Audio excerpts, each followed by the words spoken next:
I guess from a business and operational perspective, I'm really looking at how we can handle large volumes of incoming inquiries effectively, how we can get large volumes of people to view property effectively, how we can process large volumes of applications effectively, but not losing sight of the fact that there's a real personal aspect to this. So the last thing that 19 unsuccessful applicants want to get is a text message going too bad. So, how can we have a better, more effective conversation with those people who aren't successful and potentially start moving them on to other properties that we might have?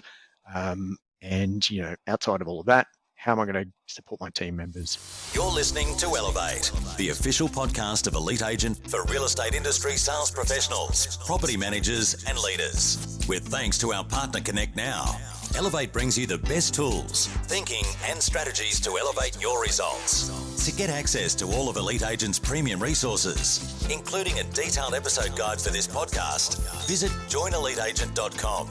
And for more information about how Connect Now can make moving easier on your clients, visit connectnow.com.au. Here is your host, Samantha McLean. Hey everyone, it's Sam here from Elite Agent. Between rising rental prices, the Great Resignation and a record low vacancy rate, property management is a real estate sector that's been in the headlines a lot in the recent months. Someone who's been through a few cycles and is here to unpack the implications of some of the things that we're seeing out there is well-known PM and strategy leader Brock Fisher. So Brock, welcome back to the show. Hey Sam, thanks for having me. Always a pleasure to chat. Well, we haven't chatted for a while, I think, because you didn't come to Elite Retreat. Yep, and I'm still kind of carrying that trauma, actually. I look forward to it for so long, and so to not get there, it was a real bummer. Yeah. So how is the knee going? Look, I would have to say not as good as I thought. So I'm back to the physio tomorrow. I'm back riding my bike, and I just thought riding would fix everything, but turns out, no, you've got to do all the stuff your physio says. So what are you saying? It's not like riding a bike? No, physio is not like riding a bike. That's been my lesson of 2022, unfortunately. Yeah, there's been a lot of lessons in 2022, and I can hardly believe that, we're 8 weeks from Christmas as we speak. But 2022 has been a very eventful year when it comes to real estate. So firstly, you've become a regular contributor to Elite Agent, and I never thought you'd say yes, but here we are. Here I am. I didn't know I had that many things to say, but hey, when I started to make a list, I was like, yes, I can. Yeah, absolutely. And you and I have had a number of chats about, the state of the market and other things that are going on in the industry. So I thought it actually might be useful to have one of those chats while hitting the record button because, there's a lot of insights that you've given me on the current market as it relates to property management and the property management profession. So I want to unpack some of those things that have been going on today as they relate to property management and sort of get some of your views and maybe get some advice for people, on the front line that are feeling the pain of some of these trends. But first of all, as we speak, a few things are going on. So we've just had the federal budget handed down and they've set a very lofty goal. A lot of the issues we're facing are supply issues. So the federal government have set a lofty goal of 1 million new homes by the end of the decade. What do you think about that? Yeah, look, I'm still working through the detail of that because what I'm not clear on is if that's in addition to what would have happened anyway, or if they're just saying that's what will happen. So, typically the industry builds around 180 to 190,000 homes a year anyway. And so, yeah, that's kind of the main thing that I haven't got out of my reading so far is it in addition to the normal events, or is it just basically making a budget promise out of what would have happened anyway? So I think the other concern I have around that is, I think it's the right approach to have a more collaborative solution and involve all levels of government and potentially different forms of investment and so forth. But I guess the other point is encouraging institutional investment just going to shift who would have bought into property anyway to a different kind of category or class of investor? So are we actually eating into that supply problem at all? Yeah, the devil's always in the detail with these things. But the rental market in 2022, we've seen vacancy rates tighten. We've seen prices go up. A lot of worrying trends in the homelessness area. We're not going to unpack all of those today, but have you ever seen anything like what it is at the moment? No, I mean, that's the short answer, but I've been in and around real estate for all of my working adult life, so that kind of dates back to the 90s. And, you always see periods of markets tightening and then opening up again. But certainly in terms of the drasticness of the situation right now, no, there's not been a time that I've seen that is as bad as it is now. And yeah, I guess the other frustration I have as an industry person is that this was a foreseeable problem that no one has done anything about for years until we get to the levels of crisis that we're in right now. And there's also no short road out of this. Like there's no fix by June 2023 type scenario here. It's a long road out of the hole that we're in because it's actually taken a long time to actually get into this hole as well. How did we get here? I mean, it's a polarizing discussion because what I've found, and I've been out kind of chatting to various political parties and industry groups on this one, is that it seems in order to have a perspective on this issue, you have to have a side. And I don't I don't have a side. I'm not pro-tenant, I'm not anti-tenant, I'm not pro-owner, I'm not anti-owner. What I recognize is the problem, and the solution to that has a range of different aspects to it. But I like to talk about it holistically. And for instance, if you start having a conversation about the challenges that owners have had, you've met vigorously with also the counter argument about the challenges tenants have had. Like, I get all that. Everyone is having a shit time, basically. Tenants are having a terrible time. Owners aren't having a great time. Property managers are having an awful time. Everyone is having a bad time at the moment. So you can't talk about not helping us get to a solution where you can't just have an objective discussion about the views and perspectives of one party without it being taken as, I guess, an insult to the party on the opposite end of that. So I kind of tell this in story form, basically, but the rental market, like all markets, are basically driven by supply and demand. So take any area that whether it's a suburb, whether it's a street, whether it's a city, and that area will have what I would say a natural level of demand for rental property. When supply meets that demand, then you have a pretty neutral rental market where people can just kind of move around if they like, and maybe rents will go up a little bit if people improve the standards of property, but that's, I guess, what a normal rental market looks like. So when the natural level of demand in there isn't served, so, for example, if 20 people are looking for a property and there's 30 properties available, then what you find in that scenario is rents tend to actually come down because vacant owners will reduce their price to be more attractive to the people looking. And then the reverse is true as well. If you've got 20 people looking for a property in a market, but there's only 10 available, then prices tend to go up because everyone wants to compete for what's available there. So underpinning all of the issues that we have right now is the general principles of market economics and supply and demand. And that's kind of how we got into this position. So, if I think back to my time as a property manager, I was a property manager on the Gold Coast in 2010 and 2011, where tenants were operating in a market where if their rent came up for renewal, they could actually negotiate a decrease because there was so many properties available. So when you look through the Varsity Lakes and the Robina suburb areas and, further north up through Pacific Pines and Upper Coomera, there was tons of new houses being built, expansive housing estates where new properties were coming up available. And, a tenant in Pacific Pines coming up for rent will go, all right, well, I'm paying $450, but I'll renew for $430. Otherwise, I'm just going to move across the road into that brand new home for $420.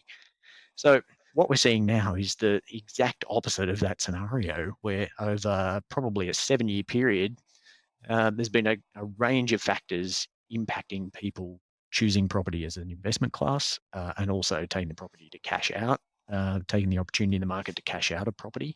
And that has impacted on the amount of properties available for people to live in. So basically what we've seen is as the population has grown, people have slowly done two things. One is sell out of their property investments, and the other is choose different asset classes other than property to invest in. And so that has resulted in a massive gap.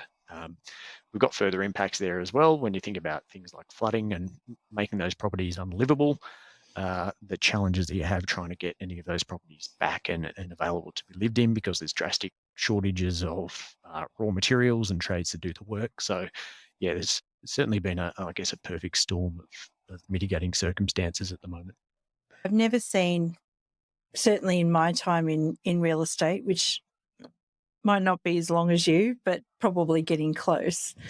is the narrative around investors at the moment, because I've never Yep. seen the amount of legislation change that has happened, not just in one state, not just in Queensland, for example, but, like I have noticed it here because I've been a tenant here for the last couple of years.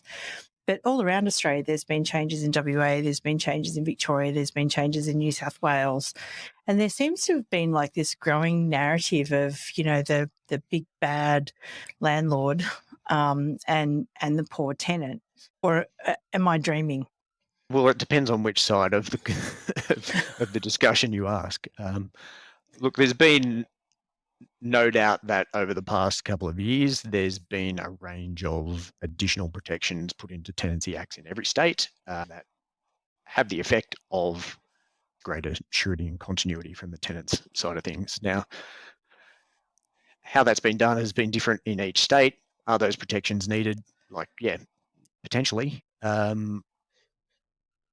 But the perception, and this is once again when we get into this this issue of expressing a view that you've gathered from the conversations you've had with property owners and the like, doesn't necessarily mean that you're pro-owner, but the perception from owners is that they have had a lot of their choice and a lot of their controls and a lot of their protections removed, and that's impacted their experience. In addition to that, there's been extra costs added, so the cost of compliance and so forth has increased. Add to that things like kind of rollbacks and scalebacks in tax benefits around depreciation. State governments have obviously been having their go as well around different kind of property usage constraints and zoning limitations and so forth. So there's definitely been a perception with property owners that their ability to kind of better control the asset that they own has been impacted by tenancy laws. Now, that gets us into the whole other ideological discussion about whether property as an investment class is morally corrupt and all of those sorts of things. Like that to me is a discussion for another day, because that solution is such a long-term, decades-long pathway. Now, that's kind of where we talk about what is the relative situation right now. So I guess anyone can have an ideological view on whether property investors should provide rental properties for tenants who need to live in them. But the fact is that is the situation we have right now. So in Australia, where one third of the population rent a property to live in, we are confronted with the scenario that 91% of those rental properties are provided by private investors. So whether that's right, whether that's wrong, it's just the reality.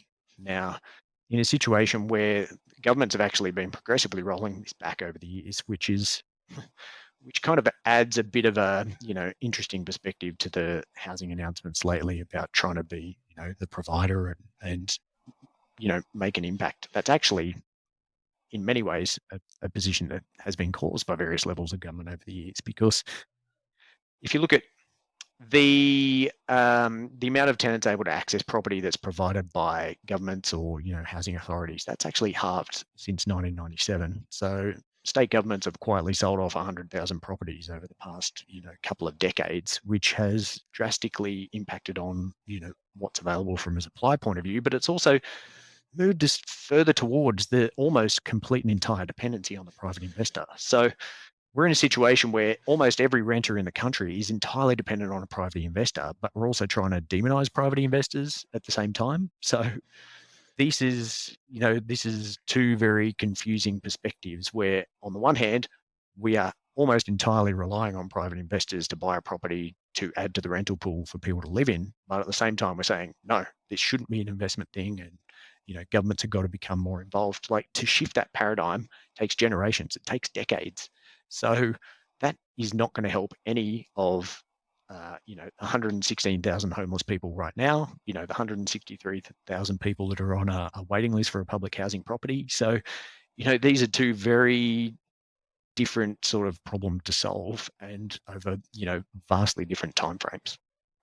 With vacancy rates being at historic lows, and I guess with the backdrop of everything that you've just said as well, we know this puts a heck of a lot of pressure on PMs, because they happen to be in the middle of the two parties we've just been discussing. You've got a lot of friends and colleagues and associates that are property managers. What sort of pressure are you seeing it put on them? Yeah, look, it's an awful situation because there's a real issue around the cost to serve just related to leasing activities with property. So a property manager has a whole lot of other stuff that they need to do besides just simply the leasing of a property. But the leasing of a property has become such a labor intensive exercise at the moment because of the amount of stakeholders involved and the desperation that they have. So unfortunately, a lot of this presents itself as an example of poor service, but a lot of the time people just cannot, like they just don't have the actual physical capacity to properly serve everyone that's trying to find a home at the moment. Like it's actually impossible. You could do it every waking hour for the entire week, and you still probably wouldn't get around to everyone to provide a level of service that you'd be comfortable. So property managers are in an awful situation at the moment where for every property they have, there's just a massive amount of demand for it. Obviously, only one successful applicant can get it, which means a whole ton of people miss out. Those people have got to be delivered bad news, often over and over again, because they've got to continue to try and find a home. You know, there's a lot of emotion, there's a lot of stress in that scenario, and it's taken its toll on everyone. So obviously the stress level of a tenant who's currently living in their car in a park and can't find a property is immense. The stress level of property managers trying to effectively deal with that is also immense. And, after they've got through just all of those activities related to trying to service inquiries and trying to get people through properties and trying to process applications and trying to get people through, they've still got all of the rest of their job to do. So, it's a really difficult position to be Hmm. So, if you were still leading a team of property managers as you used to do, what sort of things would you be doing right now to support them? in. Yeah, well, I think I'd be obviously putting a lot of focus on what the business is doing to service inquiries, service bookings and property viewings, and obviously the application processing. But I'd really be making sure that we've got the appropriate level of mental wellness support for all the team members, and also breaks are really important. So, people need to take breaks. They need to have time off. They need to be able to reset. And this is, where things like the unfortunate property management fixation with having an after hours phone or a weekend phone really kind of impacts on these scenarios because people never get to switch off, mentally and emotionally. So, I guess from a business and operational perspective, I'm really looking at how we can handle large volumes of incoming inquiries effectively, how we can get large volumes of people to view property effectively, how we can process large volumes of applications effectively, but not losing sight of the fact that there's a real personal aspect to this. So the last thing that 19 unsuccessful applicants want to get is a text message going too bad. So, how can we have a better, more effective conversation with those people who aren't successful and potentially start moving them on to other properties that we might have? And, outside of all of that, how am I going to support my team members? How am I going to make sure they're kind of relaxed? They're not getting themselves into, a real spiral, and that they're taking sufficient time away from the business to reset and recharge and come back and, give it the best they can. Yeah, well, I mean, this is on top of, I think, already, I think when you and I met years ago, property manager churn was an issue even back then. I think the number was something around 80% of property managers would change jobs within a year or something like that. And I know that fluctuates from time to time. But given that this is an ongoing issue and as you've said, it's not something that's going to be solved overnight, how do you feel we could, as leaders, attract more people into the property management industry and make property management, I'm not going to say great again, but what do we need to do to make it more attractive? Yeah, so property management's always been a high churn industry, and I guess that presents in two kind of ways. So, there's a tendency for people to move around between businesses within the industry, but then there's also people moving out of the industry. So I always look at how do we onboard, like what would you have to do in your business to successfully onboard someone without property management experience, but potentially with a great attitude and an excellent cultural fit? How could you get them up to speed in 6 or 12 months? And The best large scale businesses that I speak with have really good structured, detailed programs, both in terms of technical skills, but also, the soft skills and the interpersonal skills.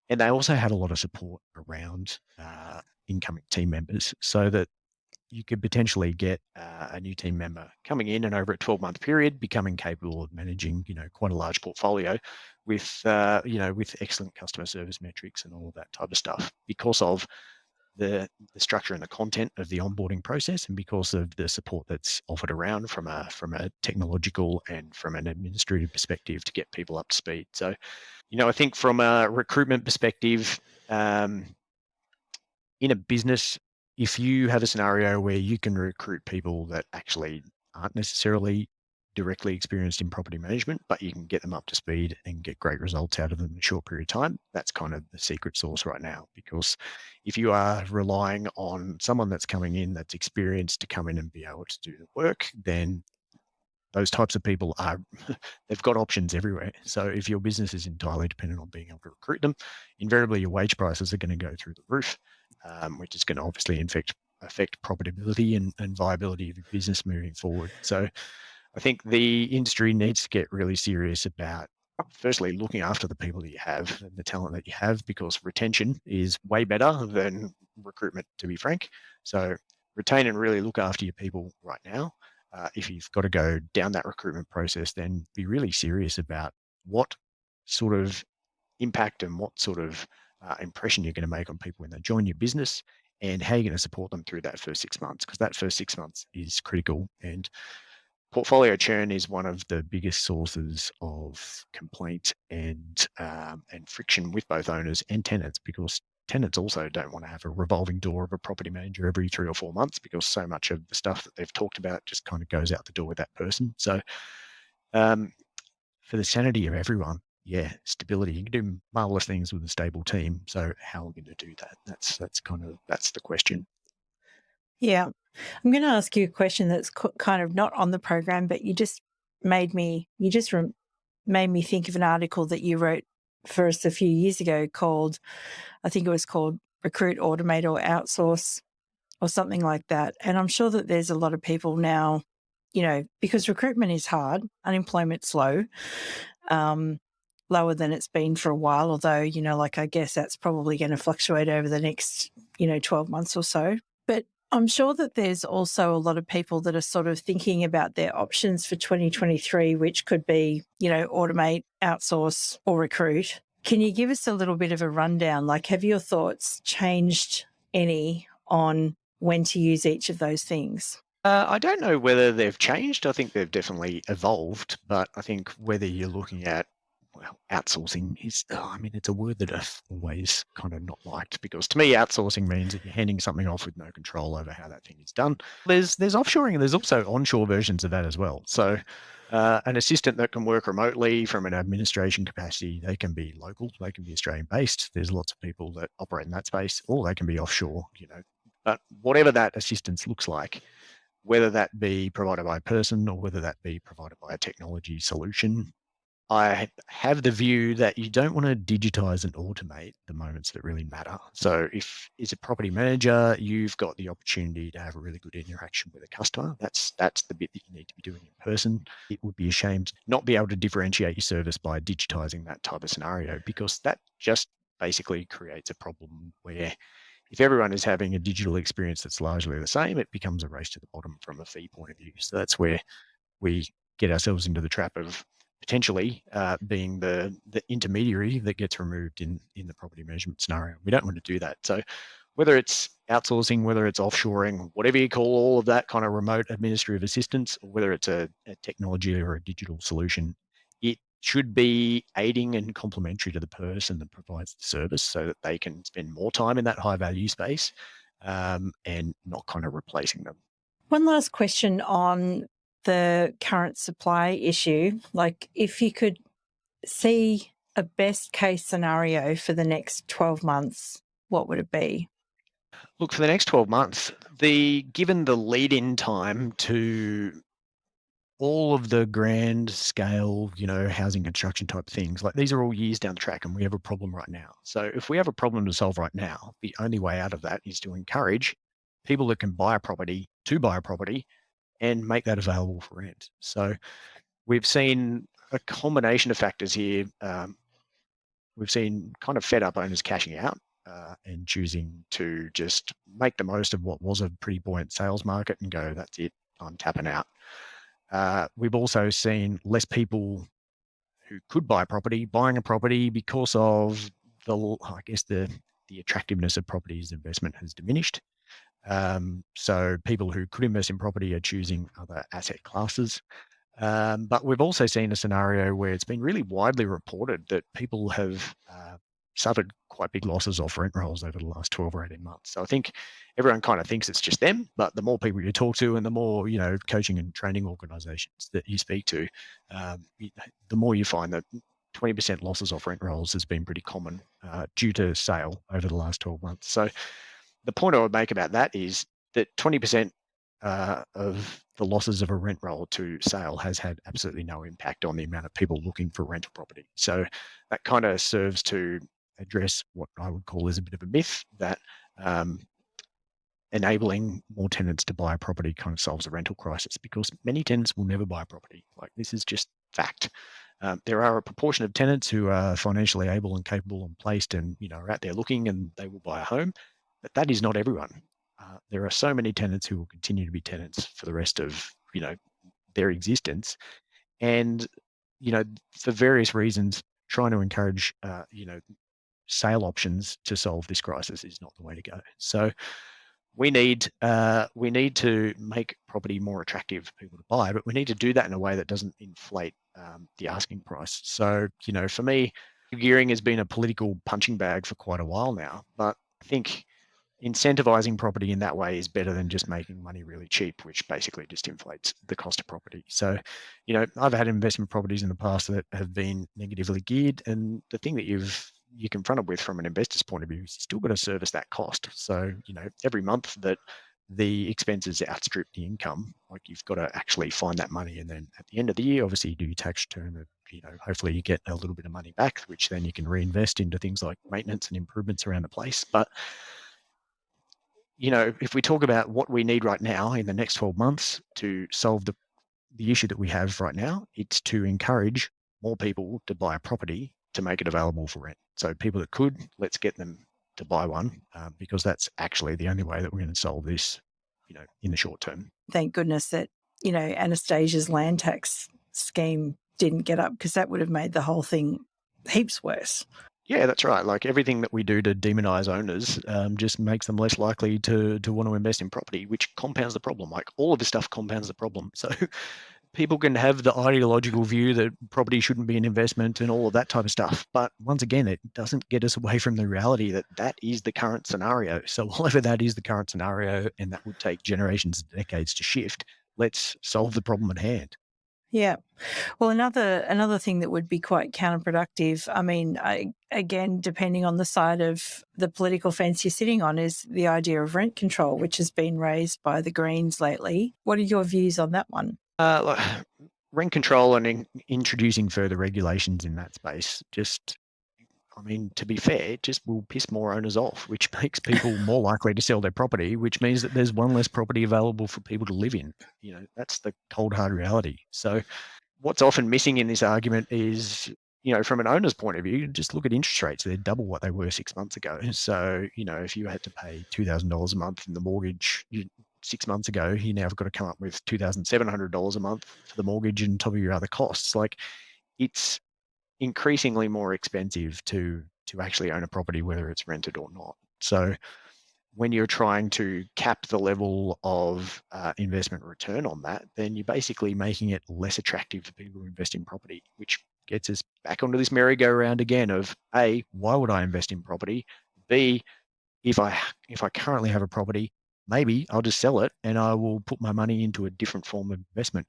Now, all of those things just compound the supply issue, which just creates the bigger problem. That's what kind of boggles my mind about rent freeze as a solution to our current issue, because it actually just makes it worse.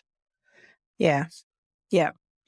Well, let's move on to some less, well, I don't actually know, they're still serious. There's nothing that's not serious in property management these days. I was going to say some of It's your all serious. articles. It's all serious. Well, I It's all like to think serious. they're somewhat serious. I feel like I've had my Sandra Sully tone on for a lot of this podcast, but let's talk It'd be about nice some to of be talking about more uplifting things, but yeah, unfortunately, there's there's trouble on a lot of fronts at the moment.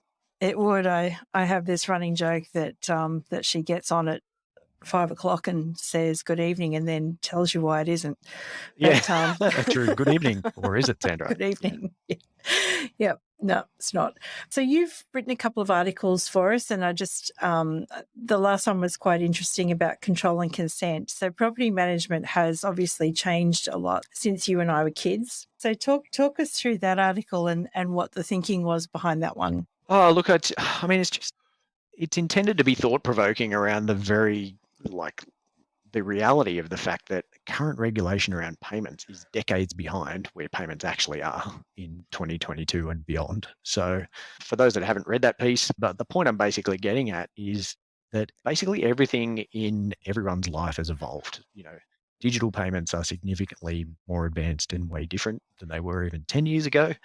But all of the regulation around payments in property management assume that trust accounting is both necessary and just the done thing. So it no longer is necessary for a real estate agent to specifically have a trust account to collect all of the money that comes in, pay all the bills, and do all that type of stuff. Like, you can have a scenario where tenants can pay their rent, owners can get their cleared funds instantly, bills can be paid, agencies can be paid their fees and commissions. Like, all of that can be done without paying money into a trust account and accounting to it from there. So there is just a whole range of different ways that the digital payments discussion can be sliced and diced, but we are all confronted with the scenario where, from a regulatory perspective, it's all viewed through the same lens. So basically, when you read through all of the trust accounting and payments regulations and acts, it basically assumes that all technology is basically doing the digital equivalent of how trust accounting used to be done manually in ledger books. And we've moved so far past that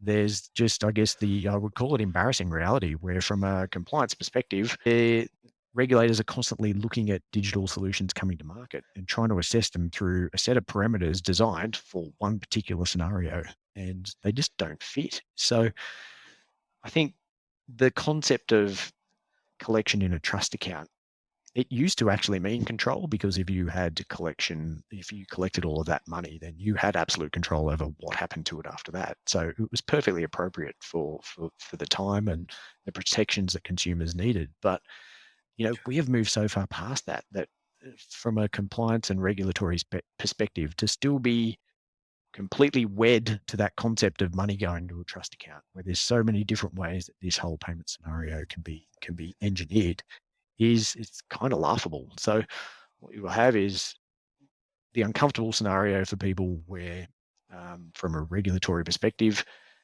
they're trying to assess a solution through, basically a set of criteria that were written decades ago, and it's just not. It's not even apples and pears. It's comparing apples with giraffes. And, people building solutions in this space are also limited because they have to kind of try and morph their solution to satisfy,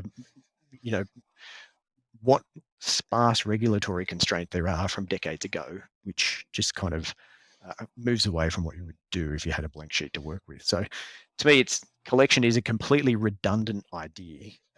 It needs to be about who can control the flow of funds, and whether people consent to it throughout that journey. So if as an owner, you've given ongoing consent for a particular set of things to happen, whether it's maintenance payments, whether it's your fees to come out, then that's cool. But there's also opportunities to add one-off scenarios for both owners and tenants to go, hey, do you want this money now, or do you want to pay this now, or do you want to pay your invoice this way? And digital consent for that to happen should be kind of sufficient. And if people are doing that without getting digital consent, then equally, that's something that needs to be the focus of regulation, rather than this whole fixation with consent around collection. People need to be thinking about the value that they add from a property management perspective, because I think the industry has long had an issue around differentiation.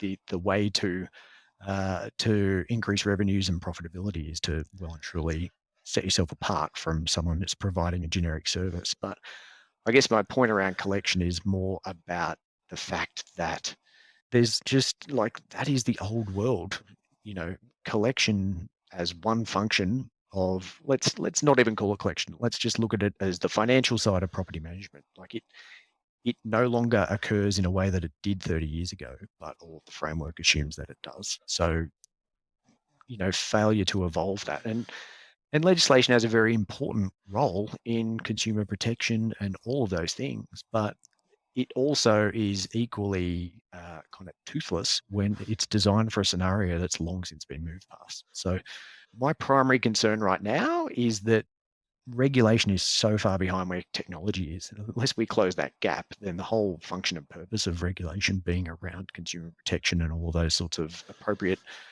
business practices and so forth is it's just a massive gap because it's nowhere near what technology can currently do. Yeah, that's more or less what created Uber, isn't it? The ability to provide a service that wasn't in line with the current taxi regulations, but was too good to shelve. Yeah, and I think it's interesting, the Uber example, because from my perspective as a consumer, more often than not, I've actually gone back to the 13 Cabs app now. So, the cab industry has come up with its own version of what that original solution was. And what I've noticed over time is that the Uber service offering has actually declined. I live in the city and I take a lot of short trips, and I find so often now that I'll get dumped by 6 Uber drivers before I get frustrated, jump on the 13 Cabs app and get a taxi, which will actually turn up. So, Uber, for its revolutionary thinking at the time, has had all of the growth pains that many companies have, where, they've actually moved back to the pack and taxis have closed the gap now, I think.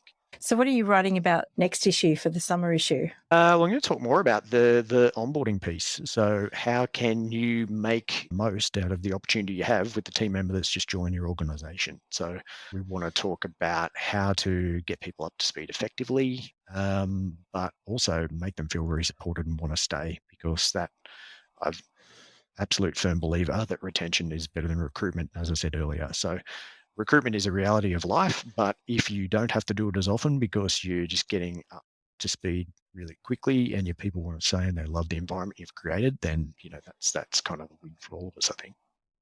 Yeah, absolutely. I can't wait to read that one. Well, Brock, it's been fantastic unpacking some of these issues with you. And as I mentioned a little bit earlier, it's going to be Christmas soon. Yeah. And the big fella in the red suit is on his way. And one of my favourite questions to ask people around this time of the year is, if you could get him to deliver something to the industry, what would it be? I think the thing that we are confronted with right now is wellness and retention. So if Santa can deliver us anything right now, it would be something to relieve the stress of property managers, make them feel more excited, pumped about their work, and preferably make them super chuffed and happy to come back in January 2023 and go around again. Yeah, what a great gift, Brock Fisher. Thank you so much.